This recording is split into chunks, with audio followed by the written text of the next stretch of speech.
Į mėlyną į ringo kampą kviečiame Nikita Petrov, Golden Glory, Latvija.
Taigi po šiokio tokio žavaus intarpo į mūsų šios dienos transliaciją vėl grįžtame prie pagrindinių reikalų, o pagrindinis veiksmas vis dėlto šiandieną čia vyks ringe ir dabar.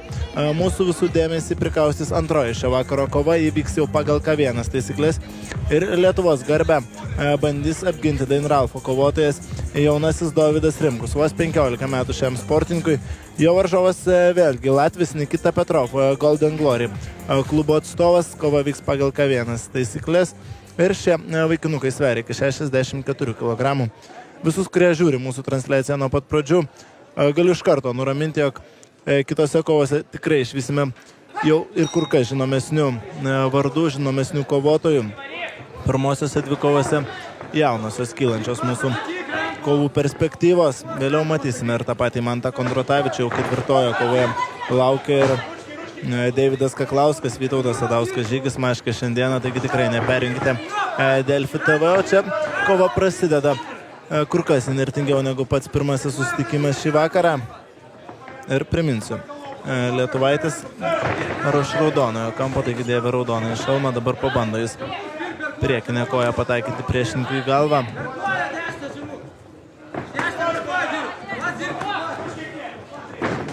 Na ir atstumas tengiasi prilaikyti abu sportininkai pirmosiomis kovos sekundėmis. Panašu, kad Latvis pakankamai neblogai valdęs smūgius rankomis. Praktiškai visas atakas pradeda užėjimais būtent priekinę ranką. Dabar reikia pataisyti galvos apsaugą šalmą svečiui iš kaimyninės valstybės. Na ir panašu, gali tęsti kova jau dabar. Nikita Petrov ir Dovydas Rimkus. Dainiaus Daukšo auklėtinis yra Dovydas Rimkus. Kaip ir minėjau, vos 15 metų šiam sportininkui, taigi viskas jam dar tikrai prieš akis. Na ir toliau, Latvis turi problemų su savo šalmu. Kol kas labai apylygė, sakyčiau, kova pirmajame raunde. Ir nei vienam iš dalyvių nepavyksta parodyti savo pranašumo. Ir kiekvieną. Štai tokį smūgį fiksuoja be abejo teisėjai. Dabar pavyko pramušti smūgį į raumenį Latvijai. Na, bet smūgiai nėra labai stiprus, galėtų pamėginti ir pasiblokuoti lietuvis. Ir toliau, galinė koja, tiesiog į raumenį stengiasi pataikyti Latvis. O dabar kombinacija praleidžia Dovydas Rimkus ir kol kas slysta šios kovos kontrolė lietuvaičių iš rankų. Kelios iš eilės sėkmingos priešininko atakos pasiekusios tikslą. Nieko sėkmingesnė nepavyksta šiol atsakyti Dovydui, bet stengiasi pirmojo numeriu dirbti nemažai lietuvis, tai taipogi turėtų atsižvelgti teisėjai ir to viskas pirmajame raunde ir baigėsi. Na, kol kas tikrai labai apylygė kova, galbūt Latvis ir atliko daugiau tikslesnių kombinacijų, bet dažniau iniciatyvą rodė, reiktų pripažinti Dainralfo kovotojas Dovydas Rimkus, taigi viskas čia spręsis antrojo ir greičiausiai trečiojo raundo metu. Kovoja Dovydas Rimkus, Dainralfas sporto klubas Kaunas, treneris Dainius Daukšas. Mėlynajame ringo kampe Nikita Petrov, Golden Glory, Latvija. Treneris Rolandas Mikalauskas.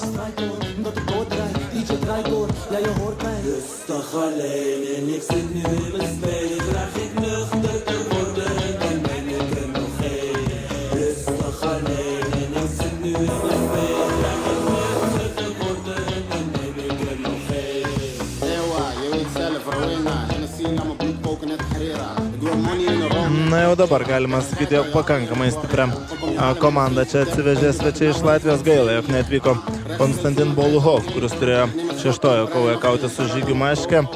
Ir toje kovoje pakeis jau lietuvaitis Paulius Mitkus, tačiau tai išvysime jau 6-ojo vakaro dvikovoje. O dabar bandymas atimti pergalę iš Latvijos kovotojo rankų ir tai darys Dovydas Rimkus. Pirmąjį susitikimą, kuriame grūmėsi Lietuvos ir Latvijos kovotojai. Lietuvaitis Ovidijus Bartusevičius dėja pralaimėjo galimybę reabilituotis dabar Dovydui Rimkui ir įveikti pirmąjį Latvį šiandieną. Ir vėl ringo centrą užsiima Dovydas Rimkus, dabar vadinamąją Mają pabando pramušti priešininko korpusą. Ir antrąjį raundą jau sėkmingiau pradeda Dovydas Rimkus. Na, bet ir toliau. Smūgiai į raumenį, kuriuos atlieka Latvis gana nesunkiai. Pramuša lietuvaičio gynybą. Dabar visai sėkmingai užėjimą rankomis padaro Dovydas. Pasiekė tikslą jo antrasis smūgis galinė ranka. Abudu sportininkai yra dešiniarankiai. Dabar užleido šiek tiek ringo vidurim varžovui Dovydas. Latvis atrodo pajautė silpnąją Dovydo vietą ir toliau. Vieną po kitos smūgius. Dešinę koją atlieka jis.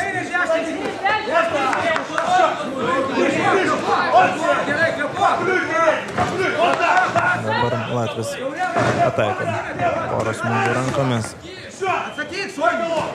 Bet ta persvara, kurią turi Latvis, yra pakankamai nežymi ir dar tikrai gana nesunkiai.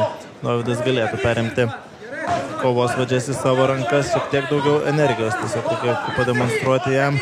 O štai taip, Dovydas Rimkus dabar jau puikiai atakuoja priešininką, kaip ir minėjau, šiek tiek tikslumo, šiek tiek daugiau energijos ir dar viskas šit gali būti lietuvio naudai. O po vasaros baterijos tikrai turėtų Dovydo Rimkus būti pakrautos. Jeigu, aišku, vasaros metu nepaplūdimyje gulėjo Dovydas, o intensyviai sportavo. Energijos ir Latvis atrodo išsaugojo daug, dabar jau prasidėjo kur kas atviresnė kova. Ir antrojo raundo pabaigoje Dovydas Rimkus parodė, jog gali tikrai pasikauti šiandieną dėl pergalės ir viskas. Dabar jau galima drąsiai sakyti spręsis būtent trečiojo raundo metu.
Rimkus pabandys išplėšti pergalę iš Latvio Nikito Petrov rankų.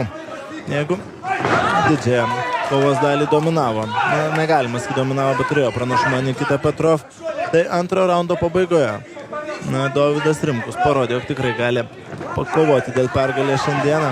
Dabar labai gražiai išvengė priešininko smūgio raudonasis ringo kampas Rimkus.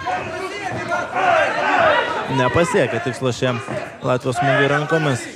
Ir tie smūgiai kojomis taipogi nebe tokie pavojingi kaip kovos pradžioje. Dabar keliu pabando atakuoti varžovą lietuvaitis. Priminsiu, kaunantis pagal K1 taisyklės galimas vos vienas smūgis keliu. Ir toliau reikia tęsti kovą kitais kovos elementais. Na, bet pripratę kautis pagal K1 taisyklės yra Dain Ralfo kovotojai.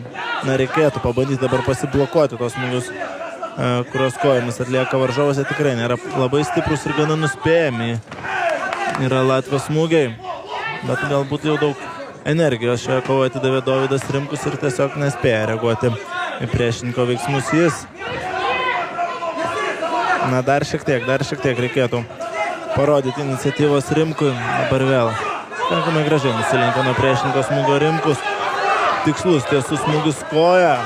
Na ir dar turi jėgų, tikrai turi Dovydas Rimkus. Daugiau tikslumo dabar pabando su šuoliuku prigauti varžovą smūgiuodamas Dovydas Rimkus. Artėja trečiasis raundas link pabaigos. Na, reikėtų lietuvaičių visų čia susirinkusių palaikymo. Vėl pirmojo numerį daugiau dirba Latvis. Tiesa, pažiūrėkite į Latvio rankas.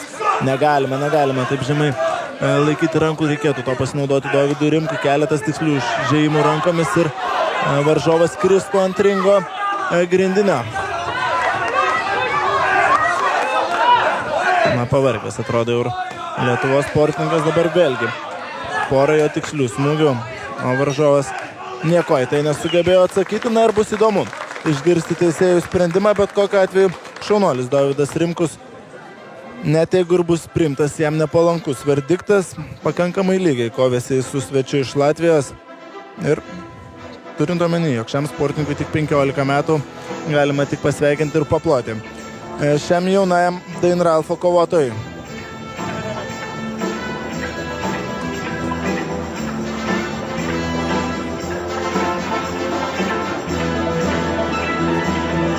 Kviečiami į ringo vidurį dabar Dovydas Rimkus ir Nikita Petrov.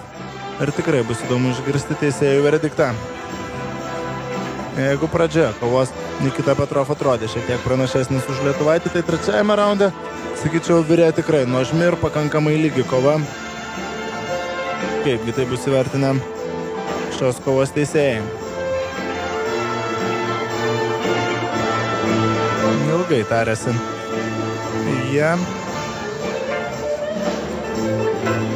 Dėmesio.